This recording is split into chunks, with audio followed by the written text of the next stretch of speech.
নমস্কার, কেমন আছেন সবাই? তনুর রান্নাঘরে নতুন একটি ভিডিওর সাথে সকলকে স্বাগত জানাই।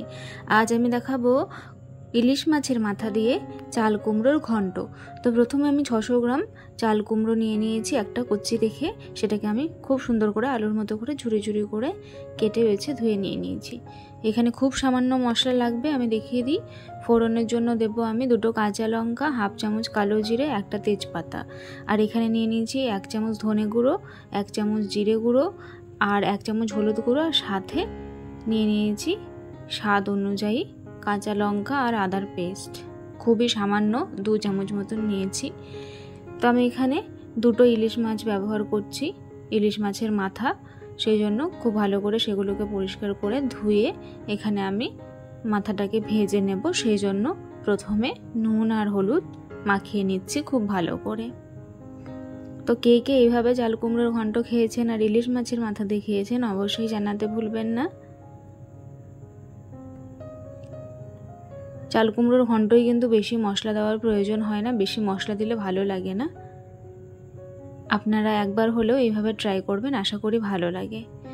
আর যদি আপনারা নিরামিষ চাল কুমড়োর ঘন্ট দেখতে চান আমার কাছে, তাহলে অবশ্যই কমেন্টস করে জানাবেন, আমি একদিন নিরামিষ চাল কুমড়োর ঘন্ট বানিয়ে দেখাবো।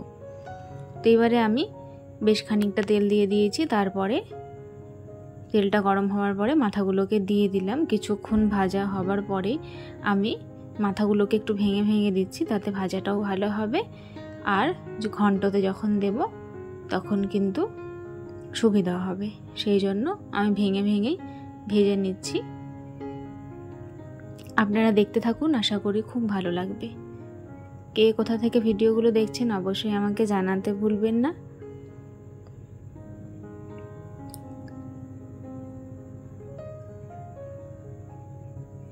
মাথাগুলো আমার খুব ভালো করে ভাজা হয়ে গেছে। এবারে আমি মাছটাকে তুলে নিচ্ছি। এরপরে আমি ওই তেলের মধ্যে, এখানে 3 থেকে 4 চামচ মতন তেল রয়েছে, এই তেলের মধ্যে আমি এবার ফোড়নের জন্য প্রথমে কাঁচা লঙ্কা, তেজপাতা আর কালো জিরেটা দিয়ে দিলাম। যেহেতু ইলিশ মাছ দিয়ে বানাচ্ছি সেই জন্য এখানে আমি কালো জিরে দিচ্ছি। যখন নিরামিষ বানাবো তখন কিন্তু আমরা কালো জিরে দেব না। তো তারপরে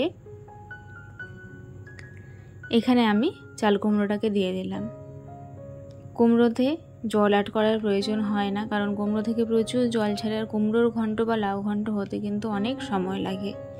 সেই জন্য প্রথমেই আপনারা কেউ জল দিয়ে দেবেন না, প্রথমে কিছুক্ষণ হতে দেবেন, যাতে বেশ কিছুক্ষণ হবার পরে দেখবেন নিজে থেকেই জল ছেড়ে দেয়।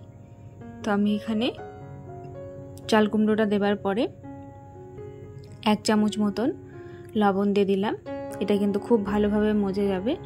এবারে আমি এটাকে ঢাকা দিয়ে কিছুক্ষণ হতে দেব। দেখুন হালকা করে কিন্তু জল ছাড়তে শুরু করেছে। এইবারে আমি গুঁড়ো মশলাগুলো এর মধ্যে অ্যাড করে দিচ্ছি। প্রথমে দিয়ে দিলাম জিরে গুঁড়ো, তারপরে দিয়ে দিলাম ধনে গুঁড়ো, এইবারে আমি দিয়ে দিলাম প্রয়োজন মতন হলুদ, আর তার সাথে কাঁচা লঙ্কা আর আদার যে পেস্ট করেছিলাম সেটাকেও দিয়ে দিলাম। এইবারে পুরো চাল কুমড়োটার সাথে আমি খুব ভালো করে সব মশলাগুলোকে মিশিয়ে নিচ্ছি।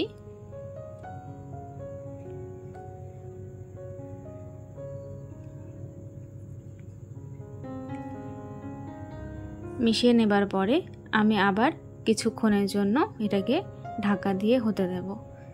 দেখুন অনেকটাই কিন্তু কমে গেছে। এবারে আমি ধীরে ধীরে এইভাবে কষিয়ে নিচ্ছি। সকলের কাছে অনুরোধ রইল, যদি আমার ভিডিওগুলো ভালো লেগে থাকে তাহলে প্লিজ আমার চ্যানেলটিকে লাইক, শেয়ার, সাবস্ক্রাইব করে বেল নোটিফিকেশানটি অন করে রাখবেন। এতে করে আমার ভিডিওর নোটিফিকেশান সবার আগে পেয়ে যাবেন।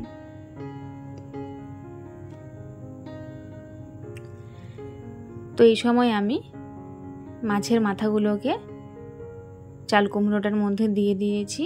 এরপরে আমি খুব ভালো করে এটাকে একটু সময় নিয়ে কষাবো আরও বেশ খানিকক্ষণ।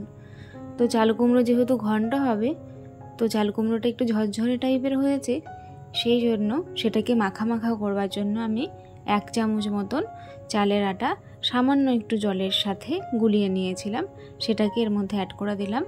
ঘন্ট একটু মাখা মাখা ভালো লাগে তো সেই জন্য আমি এটা দিয়েছি। আপনারা চাইলে নাও দিতে পারেন, তবে দিলে বেশ ভালোই লাগে খেতে।